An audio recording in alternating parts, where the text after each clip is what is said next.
بسم الله الرحمن الرحیم. راځو نن په مایکروسافت وینډوز 10 کې د مایکروسافت وینډوز 10 په چاپیریال باندې غږیږو. د مایکروسافت پاور د مایکروسافت وینډوز 10 په چاپیریال کې خبره کوو چې د دې په چاپیریال کې موږ سره څه دي.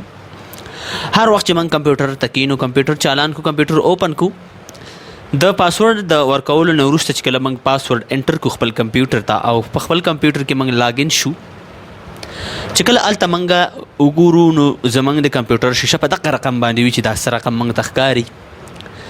په دې ځای کې چې د مختلف آیکنز زما په کمپیوټر کې چې د زما په ډیسکټاپ پراته دي، ستاسې په کمپیوټرونو کې به مختلف ډول وي، که یو وي که دوه وي که درې وي، خو آیکنز به پراته وي.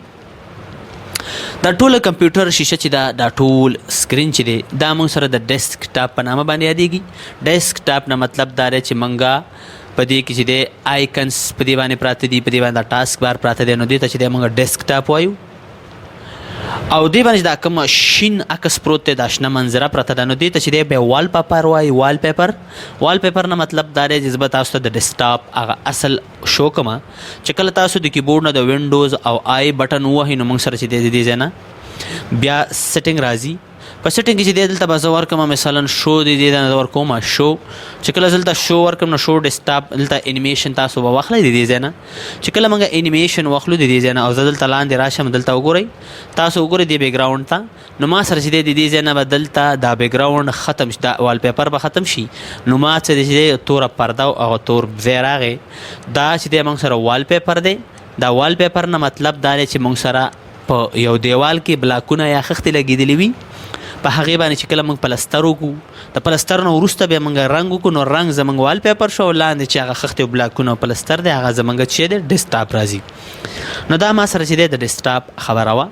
او په دې باندې دا کومه شکلونه پراته دي دی او دغه سیمبل پراته دي، نو دې ته آیکن هم وایي او سیمبل هم وایي، خو ولې د کمپیوټر د نګاه نه چې دی دې ته موږ آیکن وایو. بیا موږ سره د آیکن خبره کیږي چې آیا آیکن موږ سره په څو ډوله دي. نو آیکن موږ سره چې دی په دوه ډوله باندې شو کیږي، په دوه ډوله دي، چې یو موږ وینډوز آیکن موږ ورته وایو چې سیستم آیکن ورته وایو، او بل چې دی موږ سره یوزر آیکن دی. سیستم آیکن او یوزر آیکن ترمنځ فرق څه دی؟ کله چې موږ وینډوز انسټال کو نو زمونږ د وینډوز د انسټالیشن فرش 15 دانې هغه آیکن موږ سره شو کیږي، چې هغو کې 2 دانې موږ سره هر وخت لپاره یو شو کیږي او نور نه وي، یو ریسایکل بین شو، یو ما سره د سپیس شوله، او 3 دانې چې دی نور هغه هیډن دي، پټ دي، غایب دي، هغه به موږ یو چاته څنګه شو کوو چې موږ سره دا ټول څو دانې دي، 15 دانې دي.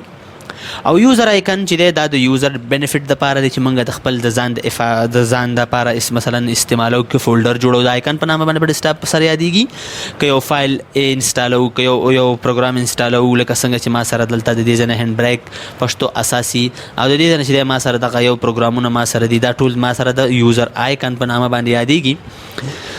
اوس یو کس پوښتنه کوي چې دا خو خیر د دې خو حد معلوم نه دی، یو کس راځي رایټ کلیک کوي او دلته چې دی یو نیو فولډر جوړوي، نو زه اوس دا خو ما جوړ کړی یو آیکن شو. سیستم آیکنو خبره موږ وکړه چې 15 دانې دي، دغه 15 آیکن به موږ چېرته پیدا کوو، څنګه به پیدا کوو، دا چې دا 3 دانې نور شو کو، نو د دې لپاره به تاسو په دې ډیسکټاپ باندې چې دی رایټ به کلیک کوئ او تاسو به راشئ د پرسنلایز ته به تاسو راشئ.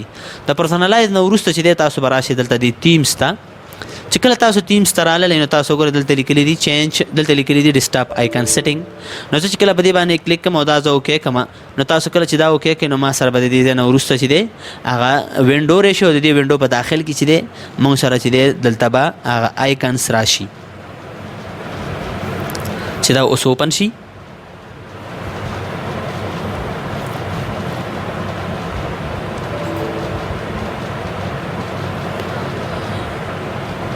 دا چې دی ما سره دا ریسټرکشن کې لګېدلی دی، دا اوس ما سره چې دی پټ دي، دا به بیا د دې طریقه وروسته بیا د تاسو خو چې لکه کلیک کو دلته ټیک مارونه راځي، 15 دانې ټیک مار کوي، چې 2 به لګېدلي او 3 دانې به نور تاسې په خپله ولګوئ.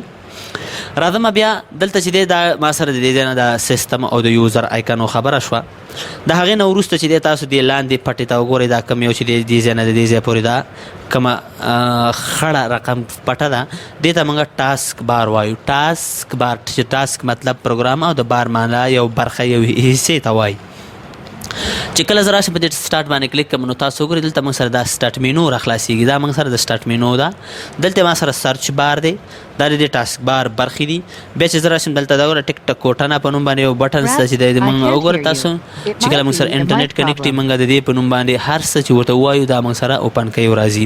دا وګوره ټاسک ویو بټن د چې دلته سره سره پروګرامونه خلاص شوي دا تاسو سره اوپن کوي راځي چې هر یو ته په اسانۍ سره تلی شي. او دا ما سره چې د کویک لانچ ایریا ده. د کویک لانچ نه مطلب دا دی چې موږ د خپل خوښې مطابق یو پروګرام دلته پین کو او بیا هغه په اسانۍ باندې چې دی هغه موږ اوپن کو او د دې ځای نه موږ خپل هغه مشکل حل کو. د هغې نه وروسته چې دی تاسو کله دا چپه اتو ته وګورئ د دې ځای پورې دې ته چې دی دې ته نوټیفیکیشن ایریا وایي. نوټیفیکیشن ایریا مطلب دا دی چې ما ته د څه مطلب راکوي راته د انټرنیټ د کنیکشن معلومات ما ته راکوي. د دې ځای نه تاسو وګورئ چې موږ سره انټرنیټ نشته. ما سره چې دی د دې ځای نه ګوره دا لینګویج دی د دې ځای نه دا د دې ځای د ایکشن سنټر په نوم باندې ما سره چې دی دا کوم یو کمانډ دی نو دا موږ سره ټول یو په یو د دې ځای نه موږ شو کولی شو دا راتللی شي. او په دې اخره برخه کې چې دی دلته موږ سره چې دی دلته لیکلي دي چې شی په دې ځای کې لیکل شوي دي چې دا ایروپیک آر یو سپیک چې دی دا موږ سره دا ډیسکټاپ دی. نو دا ما سره چې دی د وینډوز د انفارمیشنو هغه معلومات یو. نو هیله ده چې دغه ویډیو ستاسو خوښه شوې وي او زموږ د یوټیوب چینل ځان سره سبسکرایب کړئ. د الله په امان ښه وخت ولرئ.